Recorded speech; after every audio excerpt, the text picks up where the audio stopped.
শিৱসাগৰৰ বৰ্ডিং খেলপথাৰত আজিৰে পৰা তিনিদিনীয়াকৈ সন্মিলিত ৰঙালী বিহু সন্মিলন।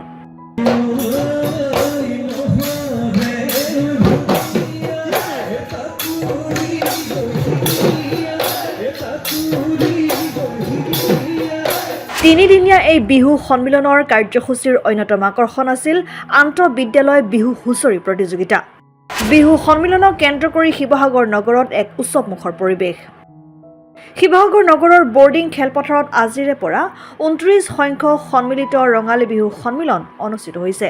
বৰ্ণাঢ্য কাৰ্যসূচীৰে আৰম্ভ হোৱা এই অনুষ্ঠানৰ প্ৰথম দিনাই উদযাপন সমিতিৰ পতাকা উত্তোলন কৰে বিশিষ্ট নাগৰিক প্ৰদীপ দাসে। ইয়াৰ পিছতে অসম আন্দোলনৰ শ্বহীদসকলৰ স্মৃতিত শ্বহীদ তৰ্পণ অনুষ্ঠান অনুষ্ঠিত হয়। এই কাৰ্যসূচীৰ শুভাৰম্ভ কৰে সমিতিৰ প্ৰধান সম্পাদক শৰৎ হাজৰিকাই। অনুষ্ঠানত অসমীয়াৰ হিয়া ৰামথু বিশিষ্ট শিল্পী জুবিন গাৰ্গৰ প্ৰতিচ্ছবিত বন্তি প্ৰজ্বলন কৰি শ্ৰদ্ধাঞ্জলি জ্ঞাপন কৰা হয়। জুবিন গাৰ্গৰ খুৰাক মনোজ বৰঠাকুৰে এই শ্ৰদ্ধাঞ্জলি অনুষ্ঠান আনুষ্ঠানিকভাৱে মুকলি কৰে। এই অনুষ্ঠানতে শিৱসাগৰৰ সমাজ জীৱনলৈ বিশিষ্ট অৰিহণা আগবঢ়োৱা ২৯ গৰাকী ব্যক্তিক সন্মিলনৰ তৰফৰ পৰা সম্বৰ্ধনা জনোৱা হয়।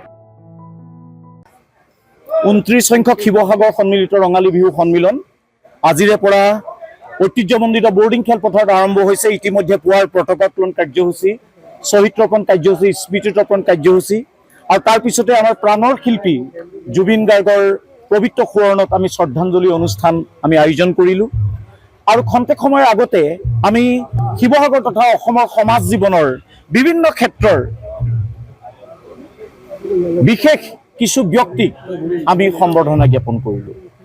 প্ৰায় ২৯ গৰাকী ব্যক্তিক, এই ব্যক্তিসকলৰ মাজত বিভিন্ন ভাষা ভাষী বৰ্ণধৰ্ম সম্প্ৰদায়ৰ পুৰুধা ব্যক্তিসকলৰ উপৰিও কৃষক, শিপিনী, চাফাই কৰ্মী, বিশিষ্ট শিক্ষাবিদ, বিশিষ্ট ক্ৰীড়া সংগঠক, উদ্যোগী নাৰী, ইয়াত ভাস্কৰ্য শিল্পী, ইয়াত স্থপতিবিদ্যাৰ লগত জড়িত ব্যক্তি, প্ৰাক্তন খেলুৱৈ, সমাজ সংগঠক, এনে বহু ব্যক্তিক, প্ৰায় ২৯ গৰাকী ব্যক্তিক আমি সন্মিলনৰ পৰিয়ালৰ তৰফৰ পৰা আমি বিহুৰ ওলগ জ্ঞাপনৰ জৰিয়তে সম্বৰ্ধনা জনালোঁ। এই ইতিবাচক কাৰ্যসূচী আমাৰ অব্যাহত আছে। ৰূপালী জয়ন্তীৰ পৰা ৰূপালী জয়ন্তী বৰ্ষত ২৫ গৰাকী, তাৰ ক্ৰমাংকভাৱে প্ৰতিটো বছৰত এজন এজনকৈ বৃদ্ধি হৈ আহিছে আৰু এই ২৯ সংখ্যক বৰ্ষত আমি ২৯ জন ব্যক্তিক আমি সম্বৰ্ধনা জনালোঁ। ইয়াৰ পৰৱৰ্তী পৰ্যায়ত আন্তঃবিদ্যালয় হুঁচৰি বিহু প্ৰতিযোগিতা আমাৰ আৰম্ভ হ'ব। শিৱসাগৰৰ চৰাইদেউ জিলা ভিত্তিত আন্তঃবিদ্যালয় হুঁচৰি বিহু প্ৰতিযোগিতাত আমাৰ প্ৰায় ২ কোটিৰো অধিক বিদ্যালয়ৰ দলে ইয়াত অংশগ্ৰহণ কৰিছে আৰু বহুবোৰ প্ৰতিযোগিতা আমাৰ ইয়াত ৰূপায়িত হ'ব। মৌকুঁৱৰীৰ পৰা সৰু বিহুৱতী, বৰ বিহুৱতী, ইয়াত আমাৰ জেং বিহু প্ৰতিযোগিতা, বিহু নাচ প্ৰতিযোগিতা, আমাৰ ছাত্ৰ ছাত্ৰীসকলৰ লগত অসমৰ লোক সংস্কৃতি বিষয়ক কুইজ প্ৰতিযোগিতা ইয়াত অনুষ্ঠিত হ'ব। সামৰণি অনুষ্ঠানৰ দিনা অসমৰ লোক সংস্কৃতিৰ সাধক দ্বিজেন গগৈক আমি ইয়াত ৰাজহুৱা সম্বৰ্ধনা জ্ঞাপন কৰিম। অলপতে মিষ্টাৰ ইণ্ডিয়া খিতাপ অৰ্জন কৰি শিৱসাগৰলৈ গৌৰৱ কৰি অনা আমাৰ পৰিতোষ ৰয়ক আমি ইয়াত আনুষ্ঠানিকভাৱে সম্বৰ্ধনা জনাম।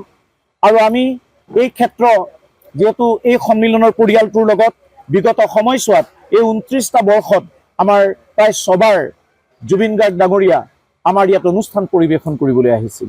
আজিৰ এই পবিত্ৰ দিনটোত আমাৰ তেওঁলৈ যথেষ্ট আমাৰ মনত পৰিছে, কাৰণ এই সন্মিলিত পৰিয়ালৰ সৈতে তেখেতৰ বহু স্মৃতি আজিও আমাৰ মনত মানসপটত সজীৱ হৈ আছে। আজি এই বিহুতলীৰ পৰা তেখেতৰ বিদেহ আত্মাৰ চিৰশান্তিৰ কাৰণে পৰমেশ্বৰৰ ওচৰত প্ৰাৰ্থনা জনাইছোঁ। আপোনালোক আটাইৰে বিদিত যে যোৱা বৰ্ষও আমি সন্মিলন সম্পূৰ্ণৰূপে উদযাপন কৰিব নোৱাৰিলোঁ ভাৰত পাকিস্তান যুদ্ধৰ পৰিপ্ৰেক্ষিতত। সেইবাৰ বিহু আমি আধাতে সামৰি আমাৰ সদস্য বৰঙণিৰ 2,11,000 টকা সেই সময়ৰ জিলা উপায়ুক্তৰ জৰিয়তে ভাৰতীয় সেনাৰ কল্যাণ নিধিলৈ আমি আগবঢ়াইছিলোঁ। বিগত সময়ছোৱাত বহুবোৰ ইতিবাচক কাম কাজৰ লগত আমাৰ এই সন্মিলন জড়িত। আমি সমূহ অসমবাসী ৰাইজৰ আন্তৰিক সহযোগিতা আমি কামনা কৰিছোঁ আৰু এই সন্মিলন সফল ৰূপায়ণ কৰাৰ ক্ষেত্ৰত শিৱসাগৰবাসী ৰাইজৰ অকুণ্ঠ মৰম চেনেহ কামনা কৰি মই ইয়াকে সামৰিলোঁ। আৰু আমাৰ সামৰণি অনুষ্ঠানৰ দিনা নীল আকাশ অসমৰ এগৰাকী জনপ্ৰিয় শিল্পীয়ে ইয়াত গীত পৰিৱেশন কৰিব। আমাৰ চিন্তা চৰ্চা চলি আছে, কাৰণ যোৱাটো বৰ্ষত আমি কৃষি কৰ্মত এটা আত্মনিয়োগ কৰিলোঁ সন্মিলিত সেৱাৰ জৰিয়তে। আমি দিচাঙৰ চাপৰিত প্ৰায় ১০০ বিঘা আমি সৰিয়হৰ কৃষি কৰ্মত আমাৰ মুখে ধৰি 11 গৰাকী আমাৰ উদ্যোগী যুৱকে আমি কৃষি কৰ্মত হাত দিলোঁ। আমি এটা বয়ন কেন্দ্ৰ আমাৰ নগৰৰ সমীপৰ ডিচিএলত আমি গঢ়ি তুলিছিলোঁ, কিন্তু সঁচা অৰ্থত ক'বলৈ গ'লে শিপিনীৰ অভাৱত এতিয়া আমাৰ বয়ন কেন্দ্ৰও বন্ধ হোৱাৰ উপক্ৰম। 2টা বছৰ আমি বৰ কষ্ট কৰি চলালোঁ। আমি গৌৰৱেৰে ক'ব বিচাৰোঁ যে আমাৰ হাতত উৎপাদিত গামোচাই আমাৰ বিহুতলীত আমাৰ শিল্পীসকলক, আমাৰ বিশিষ্ট ব্যক্তিসকলক আমি সন্মান জনাওঁ।